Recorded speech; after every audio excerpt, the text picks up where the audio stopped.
আমরা কিতাবে পড়ছি বাজান, ওই যে একটু আগে বললাম আল্লাহ পাক যাদেরকে একবারে কাছে বসাবেন তা করে কি বলে মনে আছে নি? নবীজি বলছে আনা মিনাল মুকাররাবিন।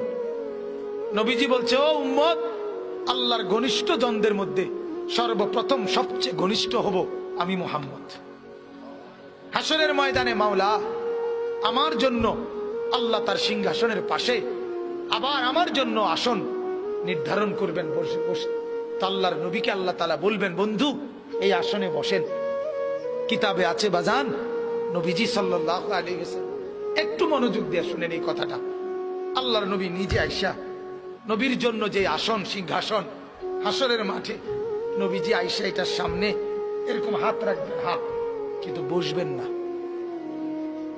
আল্লাহ তাআলা বলবেন বন্ধু এই আসন তো আপনার জন্য, বন্ধু বসেন না, আপনি বসবেন না। তো আল্লাহর নবী বলবেন রব্বুল আলামিন আমার জন্য বলাতে তো হাত রাখছি, আমার এটা তো আমি গ্রহণ করছি, আপনি দিয়েছেন বলে, কিন্তু আমি বসবো না মাওলা। আল্লাহ বলবেন কেন বসবেন না? আল্লাহর নবী বলেন রব্বুল আলামিন আমি যদি বসে যাই হাসরের এই বিরাট ময়দানে আমার উম্মতের জন্য দৌড়াবে কে? আমার কোথায় কোন উম্মত গুনার কারণে নাফরমানির কারণে আটকে যায় কিনা?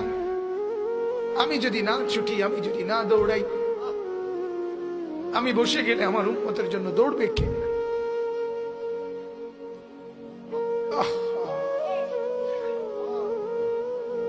না বাপ, চিনা দরকার ছিল যাকে, চিনলেন না তাকে। হায় যুবক, বন্ধুকে চিনলা না,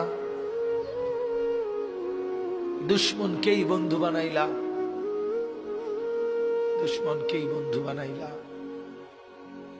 আপন বন্ধু যিনি তাকে চিনলা না, দুশ্মনকেই গ্রহণ করলা। চেহারায়, সুরতে, চলনে বলনে, আচারে উচ্চারণে বেঈমান যেভাবে সাজায় দেয় তুমি তাকেই গ্রহণ করলা যে তোমার বন্ধু।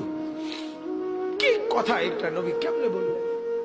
আরে আরো শুনেন মিয়া, হাদিসে আছে আল্লাহ তাআলা জিবরাইল ফেরেশতাদেরকে পাঠাবেন, আমার বন্ধুকে কবর থেকে প্রথম হাসরের ময়দানের জন্য তোলো। তখন জিবরাইল আলাইহিস সালাম, মিকাইল, ইসরাফিল, আজরাইল, চার ফেরেশতা মদিনার রওজায় নবীর কবরের সামনে আসবে। আর ফেরেশতারা একজন আরেকজনকে বলবে তুমি ডাকো নবীকে। সবাই বলবে না, শেষ পর্যন্ত বলবে জিবরাইল তোমার সাথে নবীর মহব্বত বেশি, তুমি বেশি আসছিলা গেছিলা দুনিয়াতে, তুমি ডাক দাও, আমরা সাহসে কুলায় না। জিবরাইল তখন ডাক দিবি ইয়া রাসূলুল্লাহ আপনি ওঠেন, হাসরের ময়দানের জন্য আপনি দাঁড়ান। আল্লাহর কসম বাপ কসম, হাদিস আছে নবীজি সাল্লাল্লাহু আলাইহি সাল্লাম বলেন আমার উম্মত আমি নবী তখন এই কবর থেকে উঠেই কপালের বালু মুছতে মুছতে আল্লাহর নবী বলবেন জিবরাইল আমার উম্মত কোথায়? আমাকে নেওয়ার জন্য আসে নাই নাকি তারা জাহান্নামে চলে গেছে?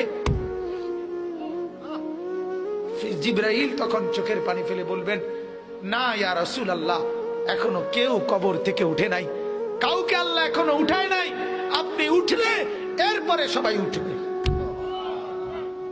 উঠেই নবী বলছে হায় আমার উম্মত কই? আমার উম্মত আমারে নিতে আসলো না। ওই যে এয়ারপোর্টে আমরা মাদ্রাসায় দেখি এই ভুক্তভোগী আমরা মাদ্রাসার ছোট ছোট ছেলে পড়ে যে আমার মাদ্রাসা, প্রায় মায়েরা বাচ্চাদের মা ছুটি নিতে আসে, তার বাবা বিদেশ থেকে আইব, এয়ারপোর্টে নিতে কইছে, ছেলেটারে কি করতে কইছে?